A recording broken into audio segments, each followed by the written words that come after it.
Hey, this is Sam, funkypencil.com.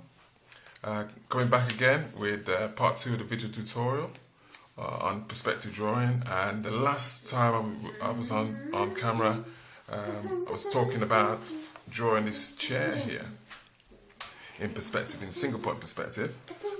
So I'm going to talk you through how we go about doing that.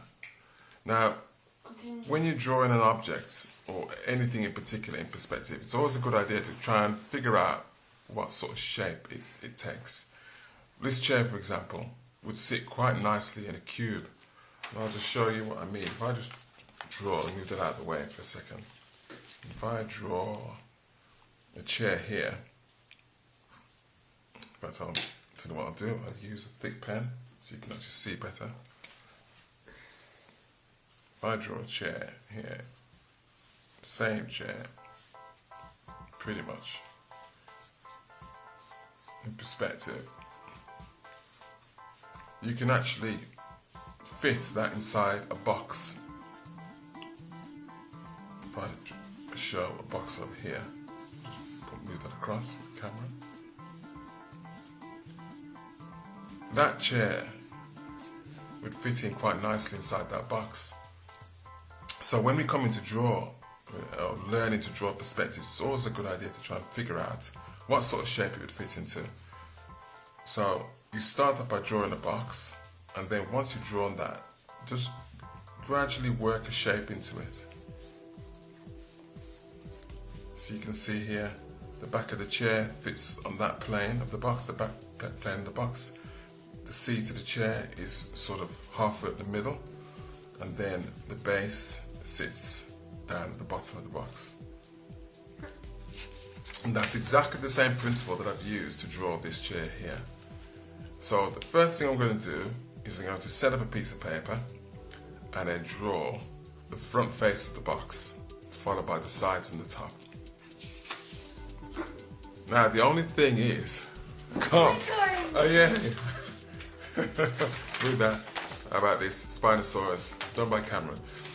Now the only thing is that I always use masking tape to pin my paper down, but I can't seem to find any masking tape, so I'm having to use electrical tape here. So don't do this. Try and use a better tape than electrical tape.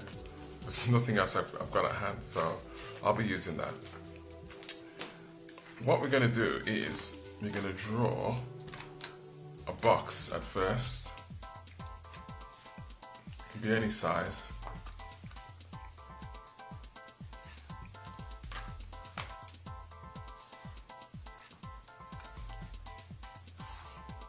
There we go, there's our box. And then what we want to do is establish a vanishing point for where the perspective lines are going to radiate out to. And because we're looking slightly down on the chair, our eye level is going to be above the chair. So I would suggest putting the vanishing point somewhere over here. Now, using your set square or your ruler, whichever you happen to use, draw a line going across. That is your vanishing point or horizon line. Basically, the horizon line it's an imaginary line, and in fact sometimes a line in reality where the ground appears to meet the sky at a far off distance. Let's just say you're at a beach or something and you were looking out at sea. The sea and the sky would meet or appear to meet on the horizon. And what happens is that our perspective lines vanish off towards the horizon, meeting at a particular point in the single point perspective. So what we're going to do now is, now that we've drawn the box, we're going to establish where the sides are going to go. So we're going to take the bottom corner and draw a line all the way to that point.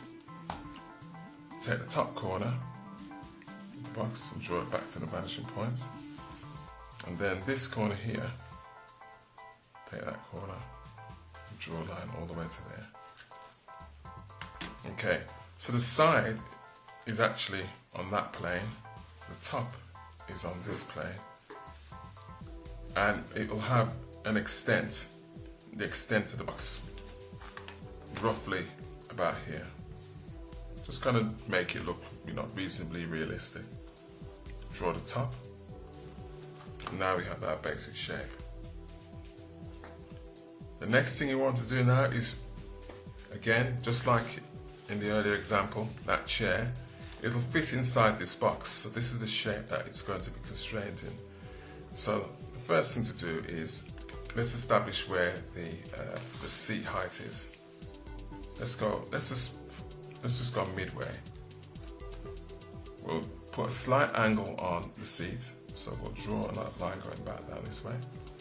And then the seat back here, we'll angle that back towards that far corner.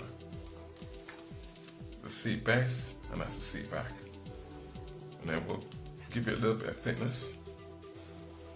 Draw that to about here. And then draw the rear part of the back about there. That's the basic shape here.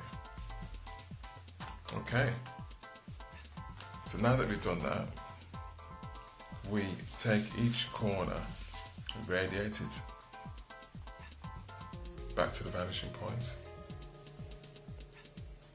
Increase the seat back to the vanishing point, and the top back to the vanishing point. And then all we need to do then is just replicate that line, the back line and the seat base on that rear face of the box. Front face of the box, and at the back here, the rear face of the box. We're duplicating that shape here over to this side here. You can start to see the seat starting to take shape. Okay, so now we just need to figure out where this base is going to be.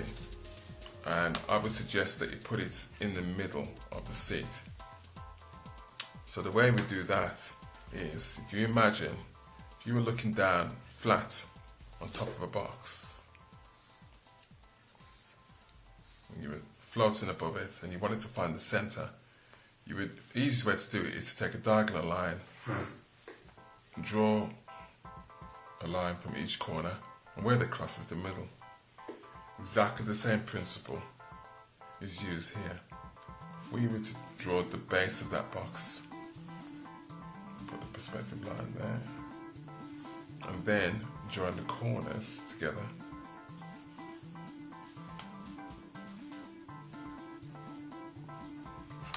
There we go. There's the middle of that box, which is where the center of our base is going to be. So what we do is draw a line going up to there. And then what we need to do then is just thicken up the base. And now we just need to draw in the legs. And the legs, we don't need to take them all the way to the corner, we'll just stop them short to make them look cool.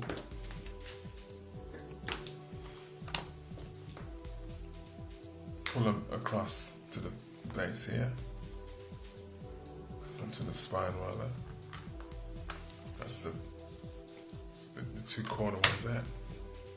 And then pull that to there. Just block that in a little bit. There we go. We've got our chair. There we go. We've got our T-Rex. Spinosaurus. Okay. And what we're going to do now is just add a little bit more detail. Just block that in. There we go. Excellent. Okay, so that's as far as we got so far. So tune into part 3, which we're going to do an overlay on top of this and just kind of like sharpen up and just like really bring that drawing to life. So anyway, check it out, part 3. Whee! Upside down. Yeah, I did well on that. Alright, good. Oh man. What? I don't think I even recorded it.